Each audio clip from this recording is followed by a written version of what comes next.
Welcome to the Federal Tech Podcast, where industry leaders share insights on innovation with a focus on reducing cost and improving security for federal technology. If you like the Federal Tech Podcast, please support us by giving us a rating and review on Apple Podcast. Welcome to the Federal Tech Podcast. My name is John Gilroy, and I will be your moderator. Our guest today is Steve Kovac, Chief Compliance Officer and Head of Global Affairs for a company called Zscaler. That's Zscaler.com.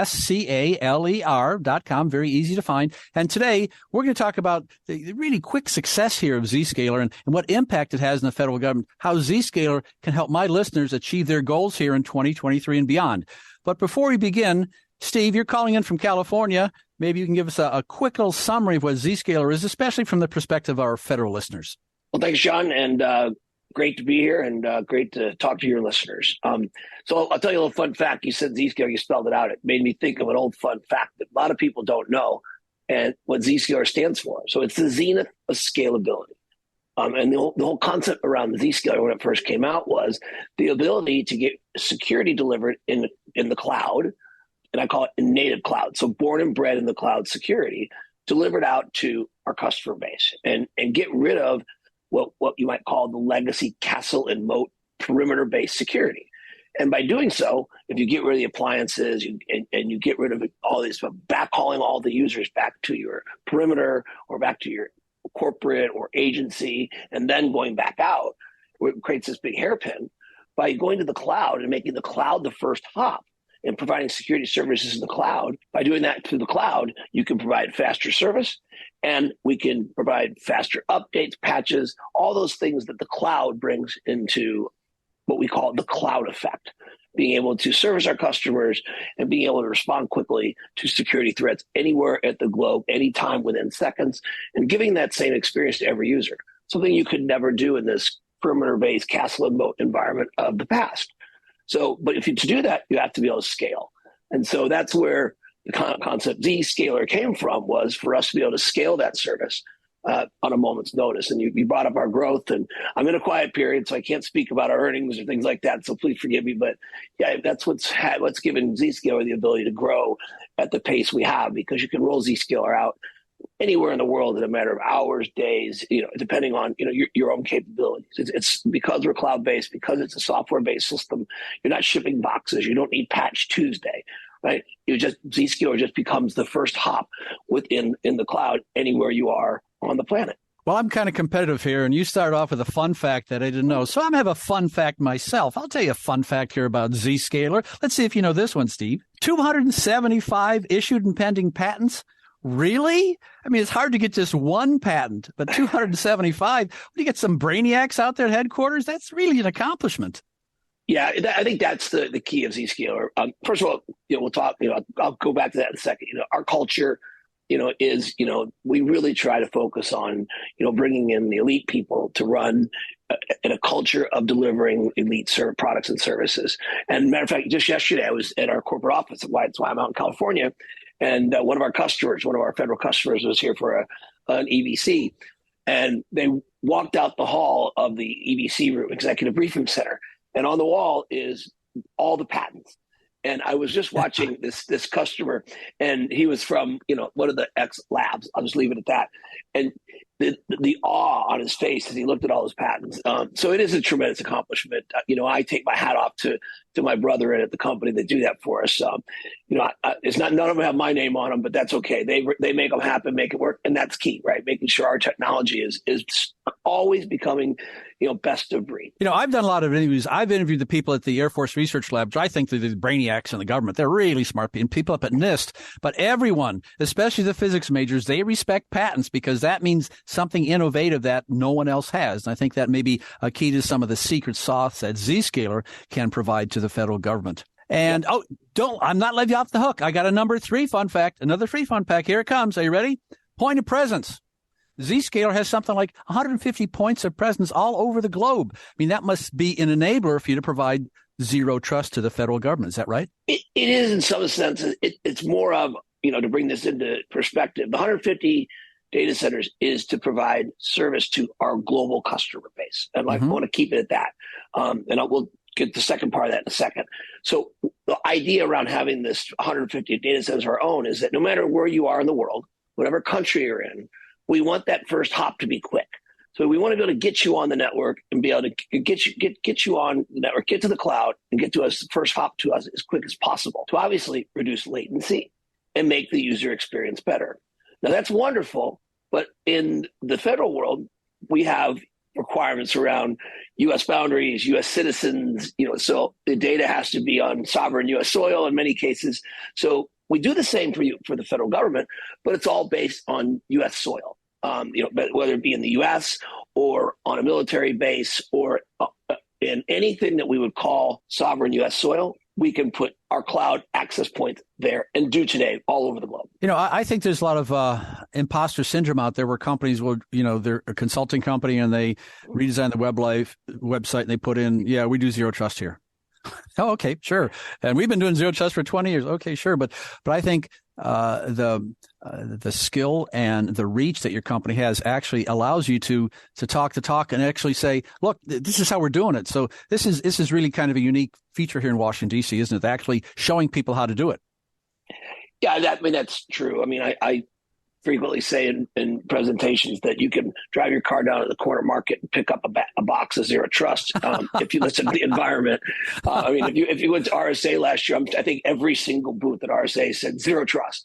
The truth of the matter is zero trust is defined by, in our world, in the federal space, zero trust is defined by the CISA, CISA guidelines, the DoD guidelines, and I would also put in there the NIST, Center of Excellence, because all three of those have really the leading say in what zero trust is. And if you look out there, there's really one of us that does that in the cloud and does it end to end in the cloud. And I guess you can figure out who I'm going to say that is. But yeah, at the end of the day, zero trust means a lot of different things to a lot of different people. So I don't want to, disparage the thought that other companies do provide zero trust. I think the key to our success in this space is we're able to provide zero trust end to end on every one of our products at the FedRAMP High IL5 levels. And I think that's really key. But again, I also will hinge that and say zero trust is a team sport. I say that all the time because not everybody, including us, is going to be able to say, oh, I just go by Zscaler box and I have zero trust. There's still other components of zero trust that you have to do. You've got your SAML connectivity, which, your single sign-on stuff. So again, zero trust is a team sport, as I said earlier. We're just a very big component of that sport. Well, you said that very trippingly in the tongue. It's like, yes, my tulips came up in the backyard and I'm going on vacation this weekend and, oh yeah, FedRAMP High. Now, wait a minute here. To quote Ron Burgundy, it's kind of a big deal. It's hard to just get FedRAMP and then FedRAMP High. You're dealing with some serious stuff here. This isn't, like a walk in the park. And so I think just the fact that, in the last 7 years, you've managed to rise to that level of trust in the DoD. I think that's bragging rights. Let's do that question again. You put that at the front of the answer, maybe. Yeah, I kind of snuck that in there. So it's interesting. I was at a FedRAMP event yesterday, and over here at the Google headquarters that ADI, the Alliance of Digital Government, had put on.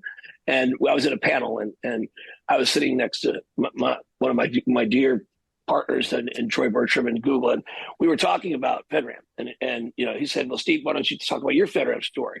And to say that a company that the size of Zscaler has 4 FedRAMP certifications, 2 at the moderate impact level, 2 at the high impact level, and it includes every part of our product set end to end for zero trust. It is a huge accomplishment that our company has pulled off. And I look back to the people that worked hard to get that done. I just had to take my hat off and almost, take a minute to just breathe in, because it's take my hat off to breathe in, because it is really something. And you sit in a room with, some of the hyperscalers that don't even have high or are still struggling to get high. And the fact that you have to use jab high products to get high, to get the FedRAMP High certification, you realize that there aren't a lot to choose from. I was kind of saying that to the crowd is everyone's like, what was the biggest hurdle in getting to FedRAMP High? And the biggest hurdle was there aren't very many people at FedRAMP High. And if I want to use a third-party service, it has to be FedRAMP High. So it limits to about 10 of us that have gotten to that level. And that's what my buddy Google and I were saying. It's because we use obviously we use a big chunk of Google in our solution. And we were laughing back and forth that, how interesting we are to each other because, even though we're considered partners, we obviously still compete at times, and yet we still use each other's solutions. So it creates a fun family in the FedRAMP world at this level, but it is a tremendous feat that I'm very proud of our company for achieving. Steve, you're in California and I'm in Washington, D.C., and usually around March 8th, maybe this year with the warm winter, maybe we'll have the cherry blossoms pop. Who knows? You never know. But something else is going on here on March 8th. It is the Public Sector Summit for Zscaler. And you'll be speaking down there. So if someone's listening to this and they go, hey, I want to go down and talk to Steve, you'll be down there. A lot of smart folk will be down there. I think it's real good. So it's going to be at the Ron Reagan Building Center, March 8th, near a metro stop.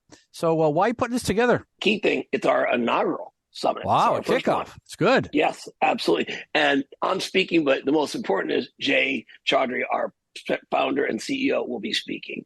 And if you haven't had the opportunity to hear Jay, to hear his passion and his knowledge for this business, it is a absolute opportunity to get hands-on experience with Jay and get to speak with him and come down and learn how and why he put this whole story together. And I'm sure that the listeners, if you get an opportunity, please come see Jay. Then, sure, I will be there. A lot of our great people at Zscaler will be there, from the engineering side to the certification side that I'm doing.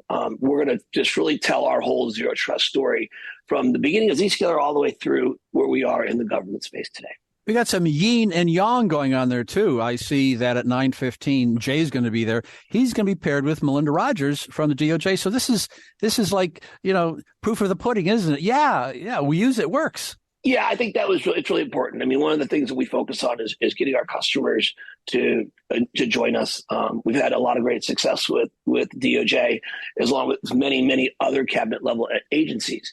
So, and there'll be many of them there. You'll see many of our customers will be there because we do a lot of working sessions. It's really key to Zscaler. It's not just selling something, but it's really important to educate our customers on using Zscaler to its fullest potential, right? If they've spent their whole lives working in the appliance world and they have the book, put this code in, put that code in. Zscaler has so many features in the Zero Trust space that these working sessions can really open up the opportunity for people to learn so much more and how to get the most out of their Zscaler incidents. Well, I have to admit, I am a fan of words. I study foreign languages and the English language as much as I can. And one of the speakers from Zscaler is a guy named Han Sang-Bae. And I've been reading up on him. And this guy's got some great lines, And one of the lines from an article that he wrote was, we talked about a cloud-managed solutions versus Zero Trust. And he said, if it's reachable, it's breachable. That's a T-shirt, isn't it? Just make some T-shirts and hand those out at the show. Well, we actually have T-shirts. Oh, you do? Yeah, I'm getting one then. I'm going down there 2 weeks and getting one. I'll make sure you get one. I'll make sure Han Sang brings you one.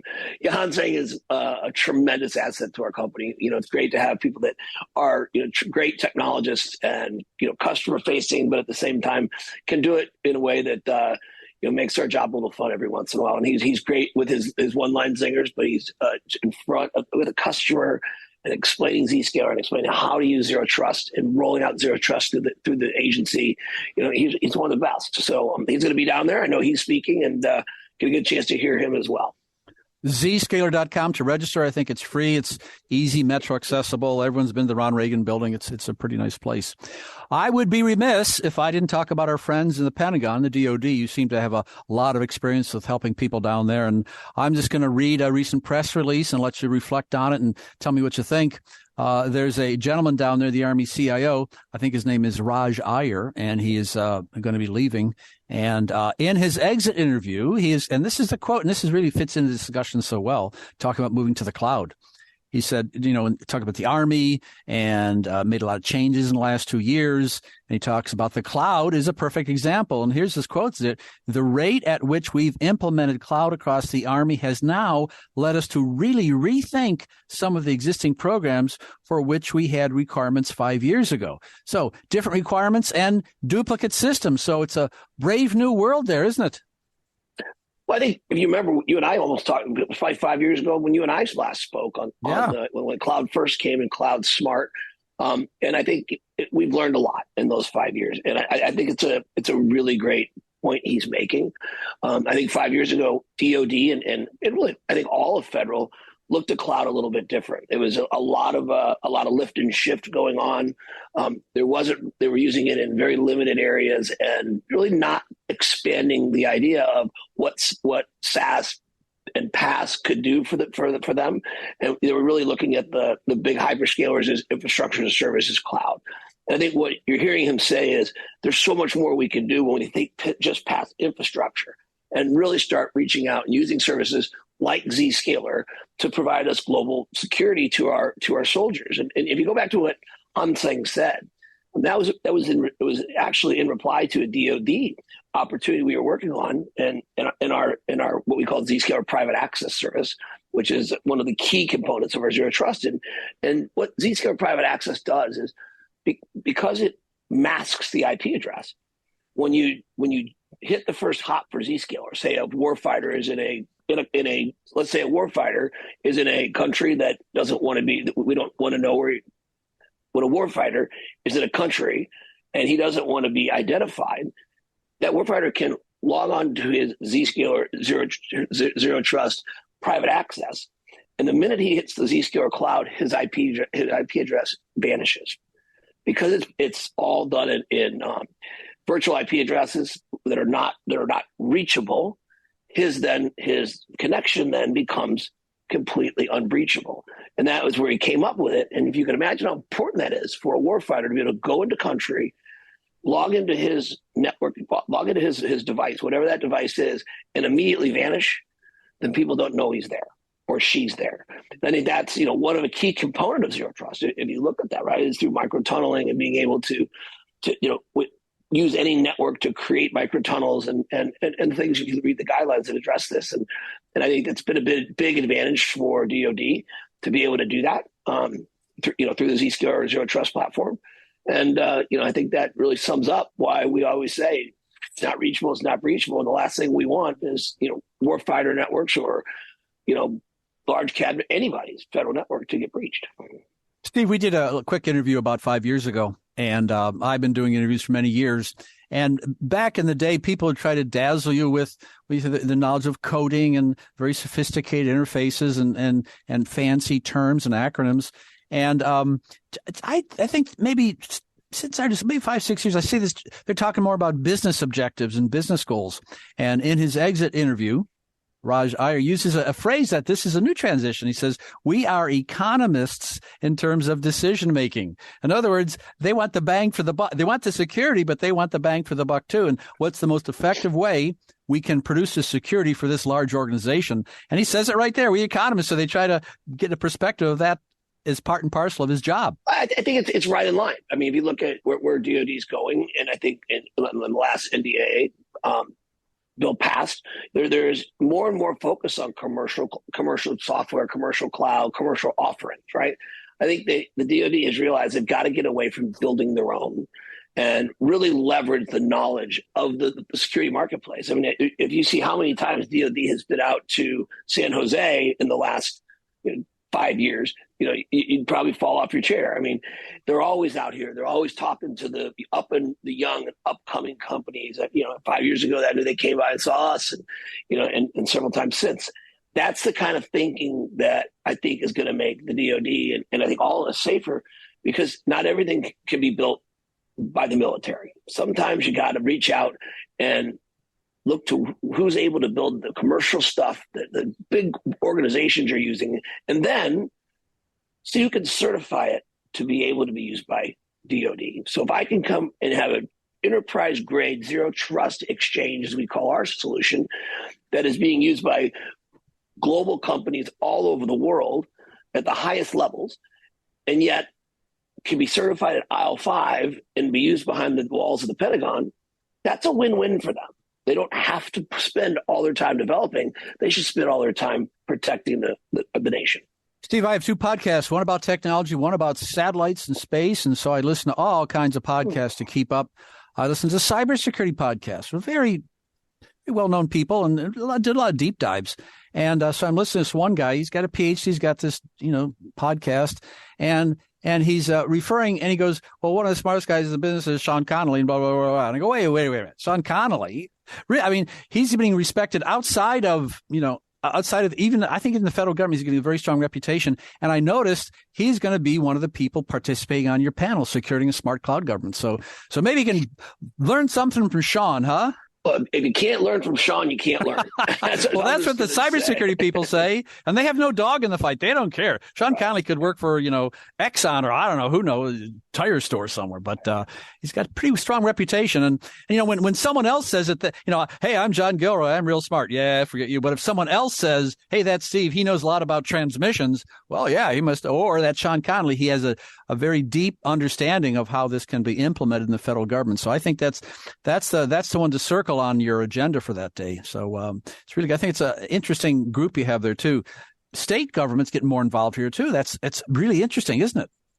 It is. Leah McGrath has done an amazing job with StateRAMP. StateRAMP is a non-for-profit. Let's call it a FedRAMP for states.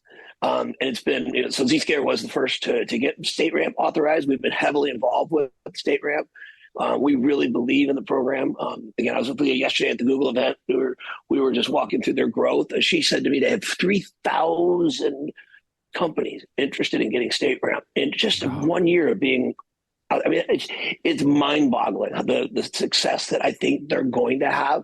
I think it allows the smaller cloud players that are focusing in the state-level business in a state to really get in this fight without having to go through some of the rigor that FedRAMP puts us through. And they just want to be in, I have a small cloud provider of a state, something the state uses, and I need to get a certification. I can go through the StateRAMP process, which is, easier for them to get through, but still has a lot of the rigor of FedRAMP. There's still continuous monitoring. There's still the NIST 853 requirements. I heard yesterday she's going to go to Rev 5, which, really is great. I mean, so, yeah, I mean, they've done a heck of a job, and, Leah's going to be there on March 8th. Again, another person, if you haven't heard her, she really has a great message to tell. So I'm excited to have her and her and Brian Conrad from FedRAMP together with Sean. It should really be an interesting session. And I want to just comment one more thing. Zscaler process. We have a IRAP certification, and we're working in APAC, IRAPs in Australia, and working over in Japan and Singapore. And I was in Australia and Singapore. And the leader of their cybersecurity programs both said to me, "You ever heard of this Sean Connolly guy?"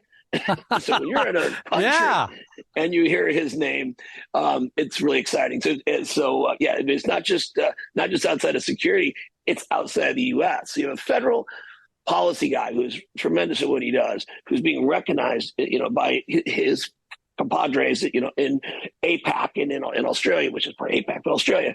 That's really says something for Sean. So again, I really love people to come out and listen to the panel. It'd be great.